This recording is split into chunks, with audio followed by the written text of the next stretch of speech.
Welcome back to another episode, the final episode, the season finale of the NCAA Cross Country Show. I'm your host. Thank you for following along this journey.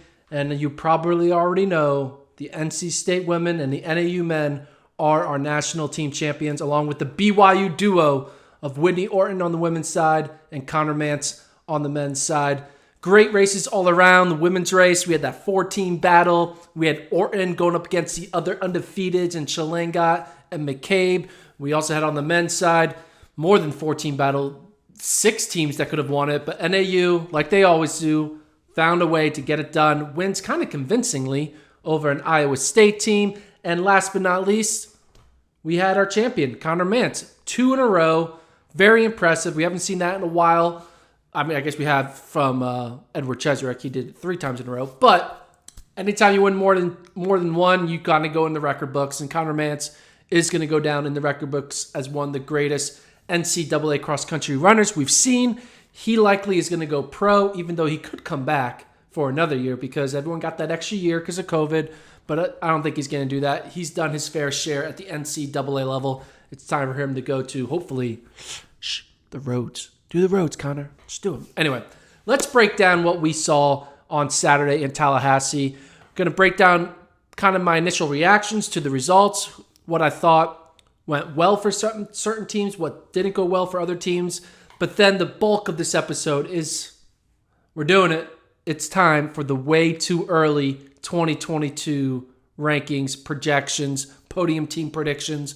We'll get into it. It's going to be fun. But first, let's recap what happened on Saturday. So let's bring up the results here. On the women's side, I mean, the 3 undefeated. First things first, the 3 undefeateds finished 1, 2, 3. Orton, Chilangat, McCabe.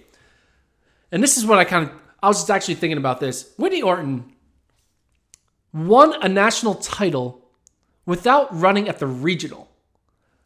I don't know if that's ever happened before, but she didn't run at the mountain region. She rested because the team was strong enough to qualify. But the NCAA champion didn't need to run in the prelim to get to the NCAA championships. She only ran 3 races. She ran once early on in Tallahassee back in September. She ran at her conference meet, and she ran at this meet. I don't think we've ever seen someone win a national title with only 3 cross-country races under the belt, let alone not even run at the regional. I was joking around with a coach saying, like, hey, we need to change the rule where if you choose not to run at a regional, you shouldn't be able to count towards winning individual titles. You just count towards the team points. Like inverse of like individuals don't count towards team score. Individuals who don't run at the regionals don't count towards individual placing for who wins the title. I mean, Whitney Orton's the best. I'm not trying to take anything away from her. I'm not trying to say there's an asterisk or anything. I'm just kind of laughing at the situation that we have here, that a woman could just run 3 races, skip the regional, and be the national champion. And I think this highlights why our sport, the cross-country sport we're talking about here, needs a little bit of some tweaking. It needs some fixing. We shouldn't be having people not skip a regional, win a national title, only run 3 times, and that be called a season. Like, we should be seeing them run 5, 7, maybe even 10 times. I don't know. We see football teams out there bashing each other's brains out for 12 straight weeks. Not that these men and women need to be bashing each other's brains out on the cross-country course, but they should be running a little more often. But never, I'm saying too much here. Whitney Orton, happy for her. She got her first win. Come up short. She had a lot of expectation on her last year. Expectation on her in the steeple. Came up short both of those times, but put it together. Coach Dilger Taylor did a great job at getting her ready, and she goes away with a national title. And convincingly. I mean, she won by 4 seconds. She was able to withstand Chilangat's kick near the end and was able to just pull away from Chilangat and McCabe and win a national title.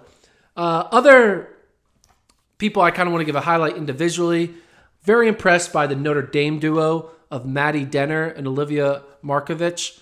I ranked them, I think I ranked Denner 40th and Markovich 70th going into this race. So for them both to finish in the top 11, very impressed by them. Same with Kaylee DeLay of Yale. I had her ranked in the top 20, but still top 10 for the senior from Yale. Very impressive. The rest of the names are kind of names we recognize, right? McCabe, she won Nuttycombe. Logue, she's been dominating the Big 12. Rowe was a top 5 finisher. Camille, obviously, NC State. Haas won the Haas sisters. Abby Nichols, top Colorado athlete. Anna Kemp, you know what she did in the 1500 in the track season. Julia Haymack, Jenna Magnus, fast track women. So when you look at this, these 3 runners right here, Denner, DeLay, and Markovich, are kind of like the outliers from the names we known. And so whenever when you're the outlier, that's an impressive run. So those 3 women, Denner, DeLay, and Markovich, you get the Gordon Mack Award. There's nothing really involved in the award, but you get it. So enjoy. Also, athletes who didn't do too well that we kind of were expecting. You could look at someone like Taryn O'Neill, finished 42nd place. Grace Forbes, 45th place. Thought they could be top 5 individuals. Didn't get it done, but hey, that's cross country. And on the men's side, you saw that happen to Cooper Tier. But the team scored. NC State, they were the favorites. I said how each team can win. In order for NC State to win, they needed that's just for everyone to have A- races. And instead of having A- races, they all had A races. I mean, 6, 14, 18, 20, 26. That's perfect. They had no room for air because the 6th runner was 75th. But they were the favorites. They controlled their destiny, and they got the job done. None of their top 5 women had bad races. Hannah Steelman, the question mark, still finished in the top 20, finished 4th on their team, so they were fine. BYU, New Mexico, and Colorado, really, there's nothing else they could have done. BYU had the race that they need, the best race they could have had. They had an individual champion. Anna Camp finished with 11 points, and their 5th woman finished with 43 points. If you would have wrote, hey, we're going to go 1, 11, 30, 37, 43, with the roster that they had, they would have taken that any day of the week. It just happened to be NC State's year. I mean, sometimes you can have the perfect A race, but if there's another team with just better talent and has better A races, that's it. New Mexico and Colorado round up the top 4. New Mexico looking good. Look at that depth. They're 6th runner, 46 points. Look at that, 46 points. But yeah, I think the teams that we expected to do well, the top 4 did well. Outside of that, not too much. I mean, you can pick and choose. I'm not going to really break down the 14th place team versus the 12th versus the 21st. You get the idea. We said this on the podcast in real time on Saturday and on the podcast on Monday. The women's race was very chalky. Like the 3 undefeated women finished in the top 3. The 4 podium contenders all finished on the podium. It's kind of, you're splitting hairs when you're kind of breaking down why one team did well or not. But overall, that was a women's race. It's pretty chalky. And congrats to the NC State women winning. I think it's I don't know. I should have looked it up. It's an impressive win. I'll just say that. Men. Let's go over to the men. Again, the bulk of this episode is going to be about the 2022 way too early predictions. But first, let's recap the men's race. Men, Connor Mance, Kiptu, Kyoko, Hicks. Those 4, we expected them to be there. There was a few others that we thought would be up in the mix, like Nico Young, Amon Kemboy, Cooper Tier, who we'll talk about a little bit later. But at the same time, Adrian Wildershut and Isai Rodriguez expected to be up there. But there really wasn't any names that kind of surprised in the top tier. I guess the one biggest surprise in the top 10 would have been Haftu Strintzo. Hopefully I said that right. Haftu Strintzo. Man, I gotta get that right. We live streamed the Big East championships on FloTrack, so I gotta figure this out, especially before Penn Relays comes. Haftu, I'm just calling Haftu. Impressive race. He's only a sophomore, finishing 9th. I think he was in the 40s in the March championship, so him to finish in the top 10. Very impressive individually for Villanova. But the rest of the big names were all kind of hodgepodge. Connor Mance gets the win. Kiptu has yet to really figure out how to win these high-level championship races. He runs really well during the regular season. He won that indoor 5K, but remember, most of the top 5K runners weren't in that meet. And then going on to outdoor, he was a little bit banged up. So we're still waiting to see Kiptoo dominate like a deep field, but still second. I mean, he only lost to Connor Mance. Connor Mance is one of an all-time great athletes, going to go on to be a great marathoner, in my opinion. So no shame in losing to Mance. Kyoko, hey man, this guy, I ranked him in the top 10 purely because there's a little bit of like, we haven't seen you, but he was right behind Luis Grijalva and Cooper Tier in the outdoor 5K last year. He ran 13:13. He is a stud. He's going to be a guy to watch out for in this outdoor season and the indoor season. I would buy a lot of Kyoko stock when it comes to some indoor 5Ks, outdoor 10Ks, 5Ks. Buy the Kyoko stock now before it's too late. Let's talk about the teams. So, first things first, let's get it out of the way. Let's talk about Northern Arizona.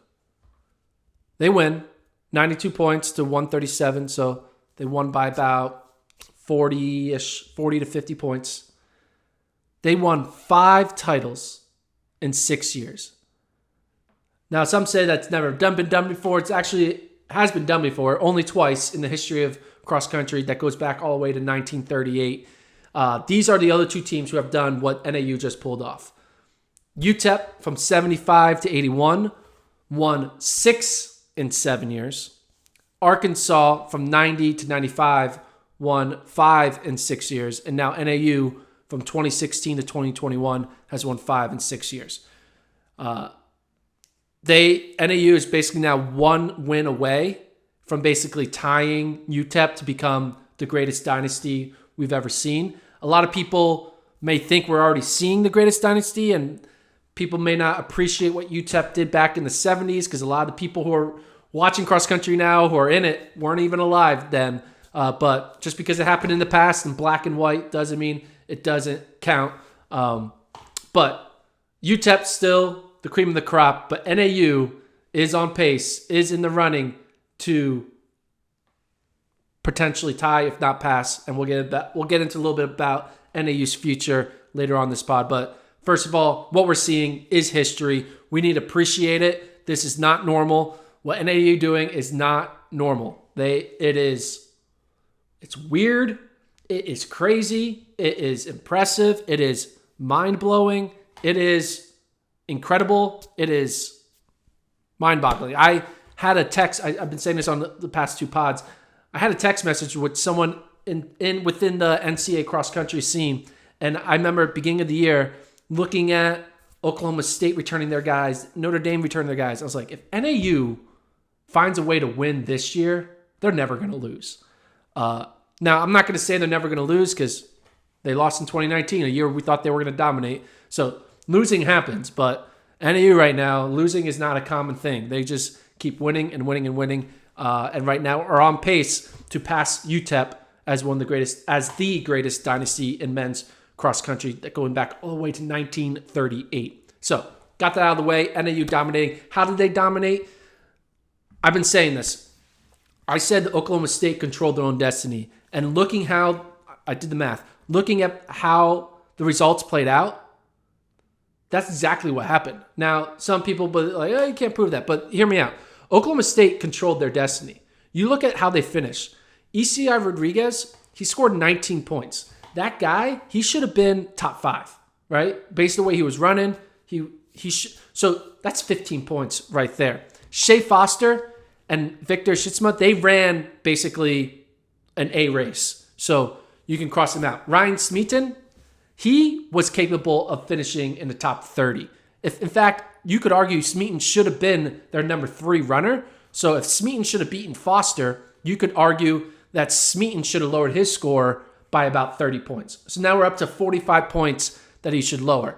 Now, the last but not least, Roy Leonard, who scored 68 points, he shouldn't have been in the top 5. The guy who should have been in the top 5 is their true number 2 runner, which is Alex Mayer. Mayer probably should have scored about 15 points. You take 70 minus 15, do the quick math. We're about 55 more points. So 55 plus 30 plus 15, 55 plus 30, 85 plus 15, 100. We're talking they left 100 points on the table. And look, they scored 186. Leave 100 points on the table. That gets you around to 86 points. They could have beat Northern Arizona. If their 5 guys had a day that they are capable of, they would have beaten Northern Arizona. But the 3 of them didn't do that, right? And so Northern Arizona was next in line. And I said, in order for Northern Arizona to hold that second spot, they needed George Kusha to finish in the top 40. And that's exactly what they did. Northern Arizona, seeing that Oklahoma State fell apart, they had to figure out a way to not fall apart or let someone else take their spot. And they did that. And they did that and some, because George Kusha finished 37th overall. Brody Hasty right behind him in 39th. And that's all she wrote. Their top 3 did exactly what we thought they would do. Their 6 and 7 did basically what we thought they would do. It was all coming down to George Kusha.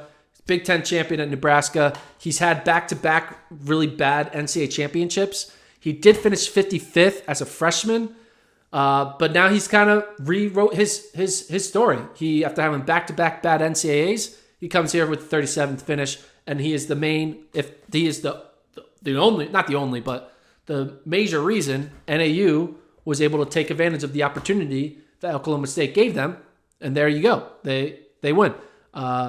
Very impressed with Brody Hasty. This guy was even in the top 7 at pre-nats, was running in the JV race, comes out here with an All-American finish. Brody Hasty, man, Mr. Consistent. I think he's finished in like the 40s now for his 3 straight championships, 19, 20, and 21. I think Mike Smith now knows no matter what Brody Hasty does in the regular season, you put him on the starting line and he will score 40 points. So they know they have him for the next few years to do that. So that's how Northern Arizona won. Arkansas, they have a chance to kind of do a little bit better, but they were a podium team in my mind. Oklahoma State, again, we talked about them. They fell off where they fell off. Iowa State, they were just consistent. They were able to take advantage of teams like Colorado, BYU, and Notre Dame not having good days, and they were able to kind of sweep in and get that second position. BYU had a bad day because, let's face it, Garnica wasn't able to run top 25 like we thought, and they're just 4-5, just were not running in the 50s and 60s. Instead, they were running in the 90s and 100s. Colorado was never really a factor. And then Notre Dame. So Notre Dame, this is why Notre Dame lost. So Notre Dame had the talent to win this meet. They returned 6 All-Americans. Only 5 of those 6 were on the starting line here. But it doesn't matter because they added in another guy who was All-American caliber in Matthew Camardi. So they had 6 guys. They were ready to roll, and they went for it. Let's look at these results. So through 1K, they were all up front. Their entire top 7 were in the top 28, and they were killing, right? They were all there. Through 2K, they were still holding on. Entire top 7, all in the top 33. Through 3K, still holding on, but it's slowly peeling. You notice, so they're at 77. They lose 16 points at 2K. 3K, they lose another 16 points. Then 4K, they lose 28 points. At 5K, they're losing 21 points. At 6K, they're losing 51 points. And it just kept on peeling and peeling and peeling until there was nothing left. They basically did the NAU strategy, but they went a little too hard.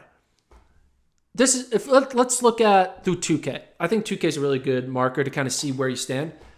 So what Northern Arizona did, Northern Arizona, they basically took their 3 guys, Bosley, Nurt, and Young, and they put them up front. And then the other 4 were a little more conservative, right? The other 4 were in 23rd spot, 53, 62. They were more conservative. Notre Dame was like, no, we're all going and we're going to hold on. And they didn't have they just weren't on that day to be able to go from the gun in the lead for 10,000 full meters.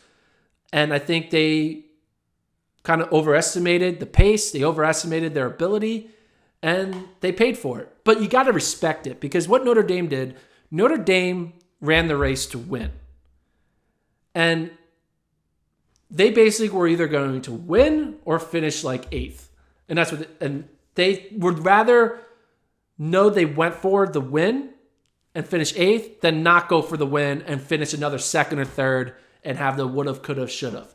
They were all back.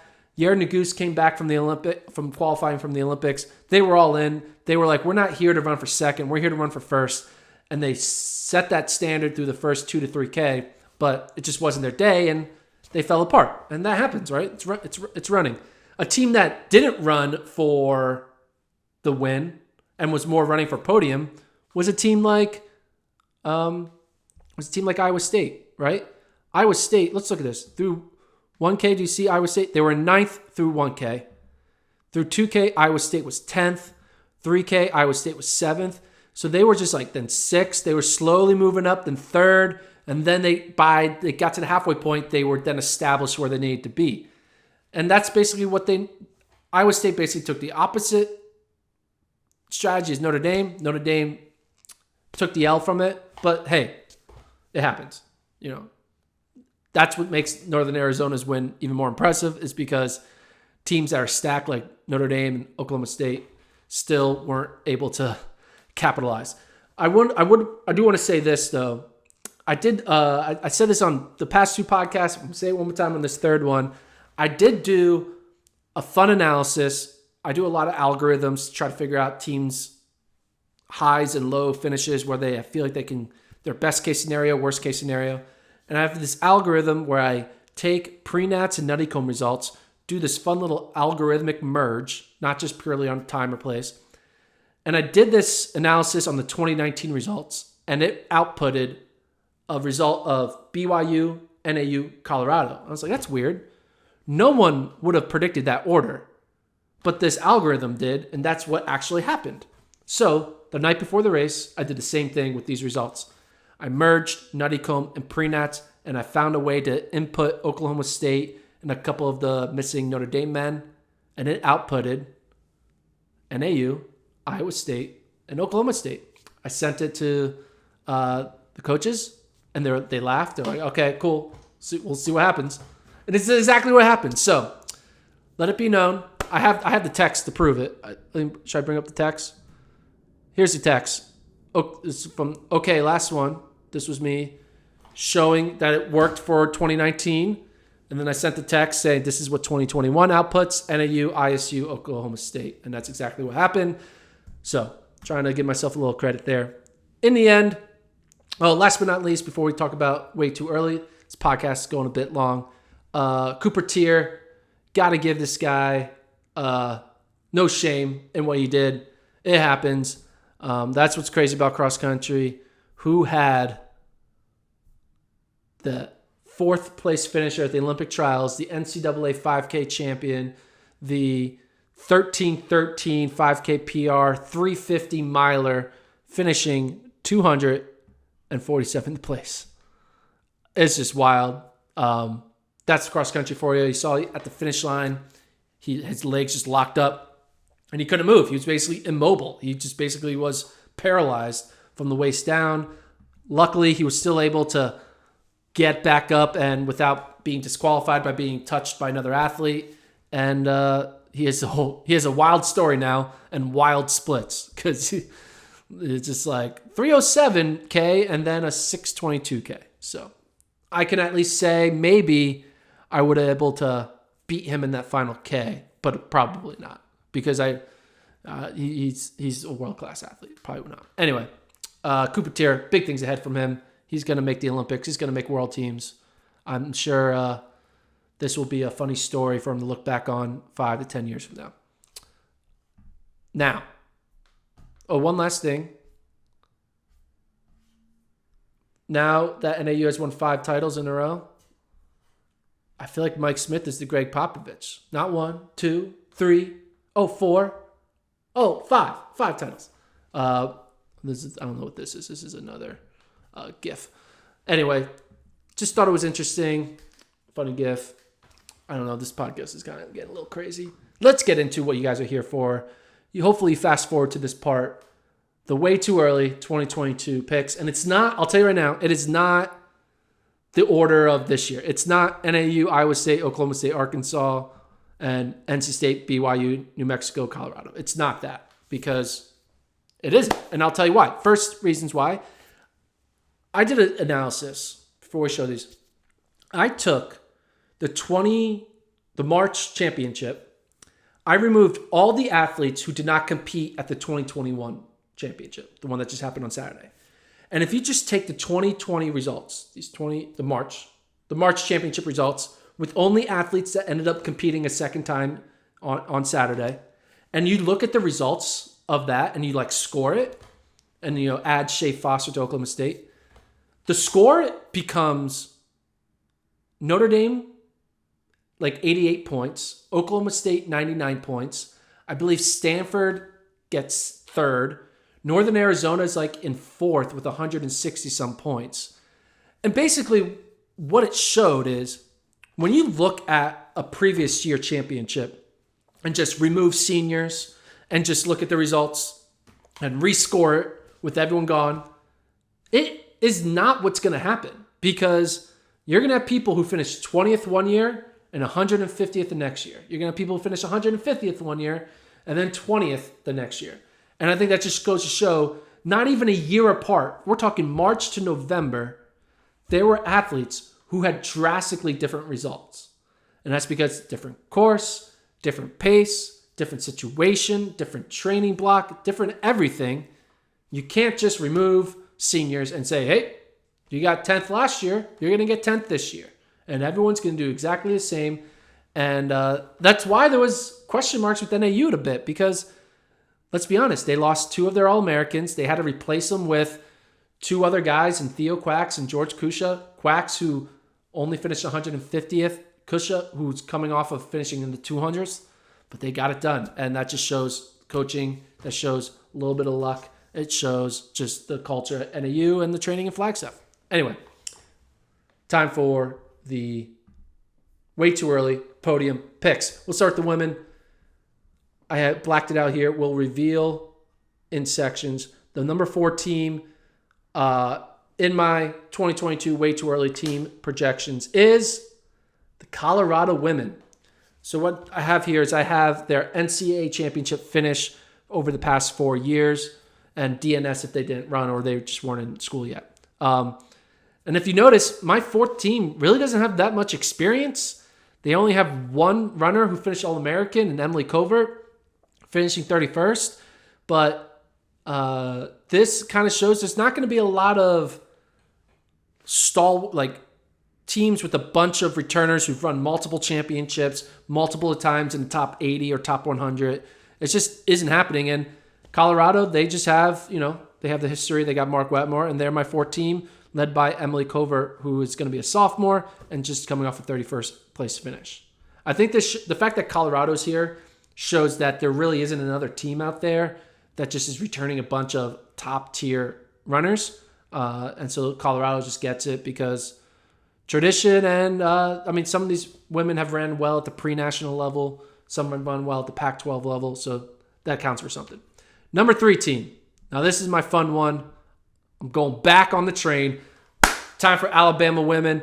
Ranking them 3rd this year, going into 2022. They returned Mercy Chilenga, who got 2nd. They returned Flomena Ace Cole, who finished 29th. She was the JUCO transfer. They returned Esther Gatai, who finished 55th and 36th the year before. They returned Amaris Tanisma, who didn't run.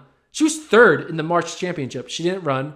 So when you have Chilenga, who was 2nd just now, Tanisma, who was 3rd in March, Ace Cole, who was 29th this year, Gatai, who was 36th and 55th.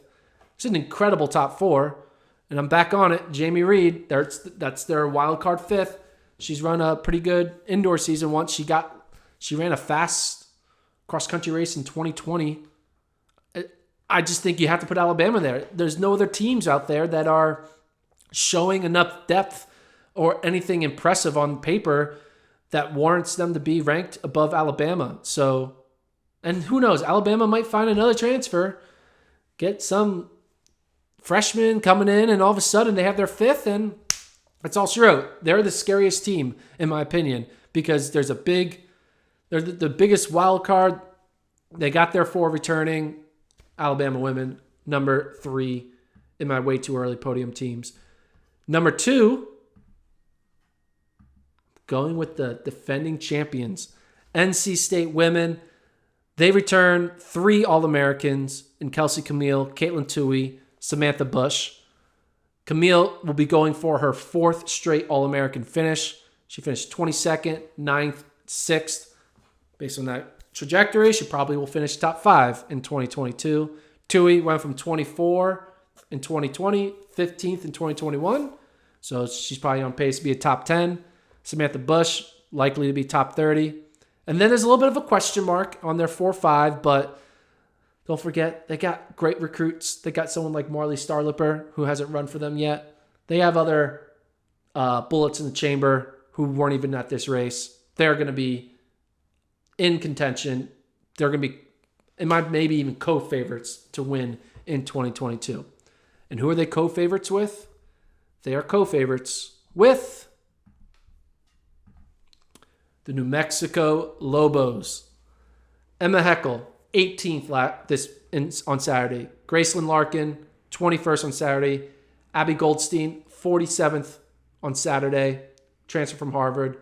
Amelia Mazzy-Downey, 56th. And then there's, an open spot on their 5th slot. I put Samir Deshawn, who hasn't run an NCAA championship, but she's run well at like the Nutty Combs and her conference championships. So I think she'll fit and fine as a 5th runner. But Joe Franklin, he's probably has like 10 more waiting in the wings in Albuquerque. They got unreal depth. They are going to return. They're going to be, they just, in a year where they have the depth, they're going to be able, in a year where depth is rare, they're going to be able to expose that and be able to take advantage of that to be able to be potentially national champions in 2022. It's going to be a weird year. I think the thing that I'm kind of interested about on the women's side is when I was going through the results and in removing the seniors, I was removing a lot of people. There was a lot of people like, oh, you're done. Oh, you're done. You're done. You're done. I was like, who's left in the NCAA? And I think that's exciting because there's just going to be a lot of new people that are going to definitely start coming up in the spring season. They're going to be running fast in the track. And it's just going to be a lot of new, fresh names. Obviously, we're still going to have the Camilles, the Tuis, the Chilangats, and Coverts and stuff like that. But the big, like the Haas sisters, the Abby Nichols of Colorado, just so many other top tier runners who we've seen over the past, 3 to 4 years. They're all gone. And so it's going to be a new era. And I think New Mexico is set up and primed with a bunch of young, look at this. They only have 1 senior in 2022, according to this. So it's looking good for New Mexico Lobos. So yeah, New Mexico, NC State, Alabama, and Colorado. Time for the men. Here we go. Who am I going to rank 4th? This is hard. There's some teams on the outside that are going to be like, what the hell, Gordon? I should be there. Starting with number 4, Stanford. Now, Stanford, they didn't podium this year, mainly due because someone like Cole Sprout didn't run well. Cole Sprout finished 15th in March and then 81st on Saturday. So Cole Sprout is definitely better than 81st. You can't expect him to have that type of finish again. You throw in Charles Hicks, who was 4th this year, Sprout, who was 15th in March, Robinson, who was 14th this year. That's a hell of a 1-2-3. That's a 1-2-3 on par with what NAU's 1-2-3 was this year. You have that. Then they always have great recruits. They got some senior leadership in DJ Principe. Devin Hart, guy has been a consistent guy. He finished 80th.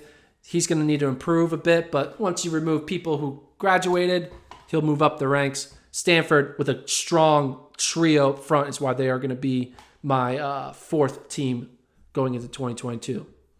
3rd team going into 2022. Notre Dame. Yeah, you didn't podium this year, but you're definitely going to podium next year. You're going back to the scene of the crime where you almost took down Northern Arizona with your incredible 6-man All-American performance, and you're going to return a bunch of those guys. You're going to return Jacobs, Kilray, Renfrey, and Methner. All finished. You're going to return 4 All-Americans from that team that ran at Stillwater. championships in 2022 are back in Stillwater, so that's a good sign. You have 4 guys who ran well there. You can expect them to run well there again in 2022. And then you throw in Matthew Camardi, who ran well this year. 1340 guy, got 49th place at 2021. You have your recipe. You have your 5 guys. You're locked and loaded, and this is your chance. You kind of like overachieved in 2020, or I guess March. You kind of took that and you kind of went a little too hard in Tallahassee. You learned from that, and now you took your learnings, and you know what they say, third time is a charm. BYU didn't beat NAU until year 3. They came up short the first 2 times. They came up short in 17, came up short in 18, and then they beat NAU in year 3. Notre Dame, this is year 3 for Jacobs, for Kilray, for Renfrey. This is year 3. Now, there's another team that's on year 3. Basically, we are seeing a repeat of NAU BYU, but instead of it being NAU versus BYU, it's NAU versus 2 teams. And that second team is Oklahoma State. Oklahoma State, they're back on their home course, so that's even a bigger advantage. Notre Dame on a course that they ran well at. This is a course that Oklahoma State trains at. They return Isai Rodriguez, who has 2 top 10 finishes in his career. Alex Mayer, who ran 147th in Saturday, but remember, he was 17th in March. Then you have Shea Foster, who improved from 45th to 27th. You can probably expect a top 20 finish from him. Victor Schitsma, who finished 29th, was 34th in 2020. And then Roy Leonard, he was a true freshman this year, British guy, I believe, finished 79th. And he's not listed here. They have a newcomer. Don't know his name, but I know he's coming on to the team in January. He likely might even be in the top 5.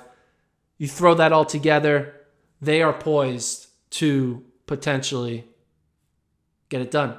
Get the win on home soil. Isai Rodriguez, senior. Could Isai get the team win and individual win now that Connor Mance is out of the picture? Isai would have a chance to redeem his demons of always losing to Wesley Kiptoo at Big 12s. So much redemption story for Oklahoma State that this could be like the perfect swan song ending for this team. They have the guys. They got a little bit of, they got wounded a bit here by their 3rd place finish. Notre Dame got a little bit of casualties from their outside the podium. But both of these teams are locked and loaded, and they are going to throw it all at NAU in 2022. And NAU, they're going to be hard to beat. They're going to be challenged, but they're going to be ranked number 1. They have 3 guys returning who finished top 13. Nur, Young, Bosley. You throw in Kusha and Hasty, who finished All-American. They got their 5. And Northern Arizona also had a guy named Colin Solomon, who you may not know is basically the best runner in the country. He's going to be running for a national championship at the Running Lane XC Championships live on FloTrack in December from Newberry Park, same school as Nico Young. If he can come in and be an impact true freshman, that would be good. Because Northern Arizona, I mean, maybe Abdi Hamanur goes pro. This will be year 5. Does he want to? So even though he has 2 years of cross country, they lost Luis Grijalva and Blaze Farrow, even though they had eligibility to run one more year. Someone like Abdi Hamanur could be like, hey, I'm not going to run. So figure it out, Northern Arizona. I mean, Mike Smith has figured it out by losing so many talented people to going pro early. I mean, there was a time when there was a chance Nico Young might have gone pro, but he dodged that bullet.